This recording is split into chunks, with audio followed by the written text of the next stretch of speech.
June August నెల వచ్చిందంటే చాలు గోదావరి తీరంలో వరదలు అయితే మొదలవుతుంటాయి. కానీ ఓ పక్కన వరదలు అదలాకుతలం చేస్తున్నప్పటికీ కానీ వరదల్లో వచ్చిన ప్రతిసారి కూడా గోదావరి తీరానికైతే కొత్త అతిథులు వస్తుంటారు. అలాగే కొత్త రుచులు కూడా వస్తుంటాయి. అంటే ప్రధానంగా గోదావరి తీరంలో ఈ యొక్క మనకు ప్రధానంగా తెలిసిందే ఈ యొక్క తీర ప్రాంతంలోనే పులస చేప ఎంతో ఫేమస్ అయినటువంటి పులస చేప అందరూ కూడా తెలిసిందే. పులసతో పాటు గోదావరి ఎర్రనీరు వచ్చిందంటే మాత్రం మరొక అరుదైన చేపలు కూడా వస్తుంటాయి.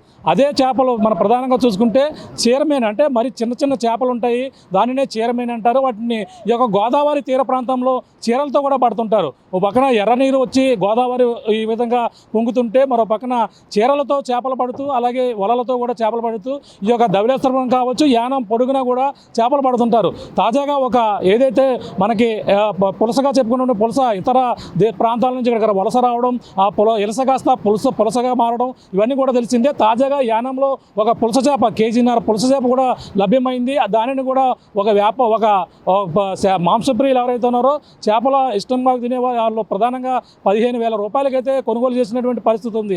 తాజాగా మనం చూసుకుంటే ధవళేశ్వరం వద్ద చీరమీనలు అయితే సందడి చేస్తున్నాయి. ఓ పక్కన యానం వద్ద పులసలు సందడి చేస్తుంటే ఈ యొక్క ధవళేశ్వరం వద్ద కూడా పులసలు వస్తుంటాయి. కానీ ఇప్పుడు ప్రస్తుతం ఎర్రనీరు ఎక్కువగా పోటెత్తుతున్న నేపథ్యంలో చీరమీన వస్తుంది మనం చూడొచ్చు. ఇది ప్రధానంగా ఇప్పుడైతే వలలతో పట్టినటువంటి మత్స్యకారులు చీరమీను, అది చిన్న చిన్న చేపలు ఉన్నటువంటి చీరమీనలు మనం చూసే ప్రయత్నం చేస్తున్నాం. చూడొచ్చు ఎంత చిన్న చిన్న చేపలు. వీటిని ప్రధానంగా వీటిని చీరలతో పడుతుంటారంటే చిన్న చిన్న కళ్ళు ఉన్నటువంటి ఏదైతే వలలు ఉన్నాయో వాటితోని అలాగే చిన్న చిన్న చీరలతో పట్టుకుని వీళ్ళందరూ కూడా పడుతుంటారు.